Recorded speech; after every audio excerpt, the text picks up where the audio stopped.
भगवान जी, प्लीज मेरे पापा को वापस भेज दीजिए। उनके बिना मेरा मन नहीं लगता। पड़ोस में रहने वाली पिंकी मुझे अक्सर कहती है कि तुझे कोई कुछ लाकर नहीं देगा क्योंकि तेरे पापा नहीं हैं। मैं गुड गर्ल बनकर रहूंगी, कभी किसी को परेशान नहीं करूंगी। बस एक बार आप पापा को भेज दीजिए। 6 साल की राधा ने अपनी आवाज में रिकॉर्ड करके मैसेज कर्नल खन्ना के मोबाइल पर भेज दिया। छोटी सी बच्ची राधा मेजर भानु प्रताप की बेटी है। भानु प्रताप भारत चीन की सीमा पर तैनात थे, जहां पर चीनी सेना के छुटपुट हमले के दौरान जवाबी कार्यवाही में मेजर भानु प्रताप शहीद हो गए थे। घर में किसी को भी नहीं पता है कि कर्नल खन्ना का नंबर राधा ने भगवान के नाम से सेव कर रखा था, क्योंकि उन्होंने ही उसके पापा की शहादत की खबर उनके घर पर फोन के जरिए दी थी। उनके फोन के बाद से ही सब लोग उसे कहते थे कि तेरे पापा भगवान के घर चले गए। छोटी सी राधा को लगा ये नंबर भगवान जी का है। अपने मोबाइल पर छोटी सी बच्ची का ऐसा भावपूर्ण मैसेज देखकर कर्नल खन्ना की आंखों में आंसू आ गए।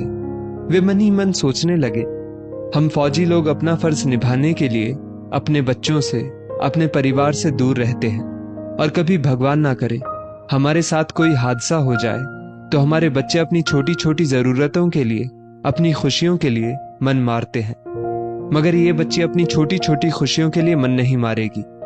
सोचते हुए कर्नल खन्ना बाजार गए। उन्होंने उस छोटी सी बच्ची के लिए ढेर सारे खिलौने, नई ड्रेसेस, चॉकलेट और भी बहुत कुछ खरीद कर उसके घर ले गए। राधा की माँ शिवानी अपने घर पर कर्नल खन्ना को देखकर हैरान हो गई। वो उनके लिए चाय नाश्ते की व्यवस्था कर वहीं पर उनके करीब खड़ी हो गई। कर्नल साहब ये सब देखकर बोले, भाभी जी, आज ये कुछ भी नहीं लेंगे, हम यहाँ पर हमारी बिटिया राधा से मिलने आए हैं।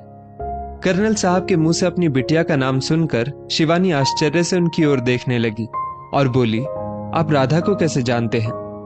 उनकी बात का जवाब दिए बिना कर्नल साहब बोले, एक बार अपनी बिटिया को बुलाइए तो सही, हमें उससे बात करनी है। शिवानी अपनी बिटिया राधा को बुलाकर ले आई। कर्नल साहब ने उसे गोद में लेकर कहा, बेटा, मुझे भगवान जी ने भेजा है। उन्होंने कहा है कि आपके पापा बहुत अच्छे इंसान हैं, उन्हें आपके पापा की बहुत ज्यादा जरूरत है, इसलिए वे उन्हें आपके पास वापस नहीं भेज सकते हैं। अगर आपको किसी भी चीज की जरूरत हो तो आप उन्हें मैसेज करके बता दीजिएगा, आपके पापा आप तक सारा सामान पहुंचा देंगे। देखिए उन्होंने आपके लिए क्या क्या भेजा है। कहते हुए कर्नल साहब ने अपने साथ लाए हुए तोहफे राधा को दे दिए।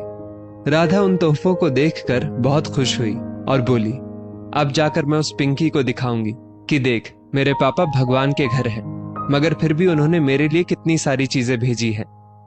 शिवानी कर्नल साहब का हाथ जोड़कर शुक्रिया करते हुए बोली, सर, आपने बिन बाप की बच्ची को आज बहुत सारी खुशियां दे दी, आपका बहुत बहुत धन्यवाद। कर्नल साहब बोले, जब तक एक भी सिपाही जिंदा है, दूसरे सिपाही के बच्चे और परिवार कभी अनाथ नहीं होंगे। दोस्तों, आज हम लोग हमारे घर में सुरक्षित हैं, सारे तीज त्योहार अपने परिवार के साथ मना पा रहे हैं, तो इसका सारा श्रेय हमारे फौजी भाइयों को ही जाता है।